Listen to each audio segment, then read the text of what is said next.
Friends LG double door fridge 2023 model అనమాట. కొన్ని 1 year అవుతుంది. సో ప్రాబ్లం ఏంటంటే పైన కూలింగ్ బాగా వస్తుంది, కింద కూలింగ్ రావట్లేదు అన్నారు. వెళ్ళి చూసాము, డ్రైన్ వాటర్ అయితే బాగానే వస్తున్నాయి పైప్లో. సో మాకు ఫ్యాన్ తిరగట్లేదని డౌట్ వచ్చింది. దానికోసం మనం పీసీబీ బోర్డ్ అనేది బ్యాక్ సైడ్ ఇలా స్క్రూస్ ఉంటాయి ఎల్జీకి కింద. సో లైట్ చూడండి బ్లింక్ అవుతుంది, 6 టైమ్స్ బ్లింక్ అయింది అనమాట. 6 టైమ్స్ బ్లింక్ అయితే యాక్చువల్గా మనకి లోపల ఫ్రీజర్లో ఫ్యాన్ మోటార్ కంప్లైంట్ అనమాట. ఇందులో సెన్సార్ ప్రాబ్లమ్స్ ఎక్కువ వస్తూ ఉంటాయి.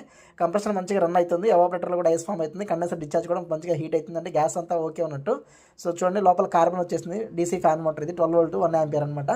సో దానికి సంబంధించిన మనం ఫ్యాన్ మోటార్ తీసుకొచ్చేసాము. సో ఎక్కువ ఎల్జీలో మనకి రెగ్యులర్గా వచ్చే ప్రాబ్లమ్స్ ఏంటంటే ఇది ఇన్వర్టర్ మోడల్ కాబట్టి టైమర్ పేమెంట్లే ఉండవు ఎక్కువ.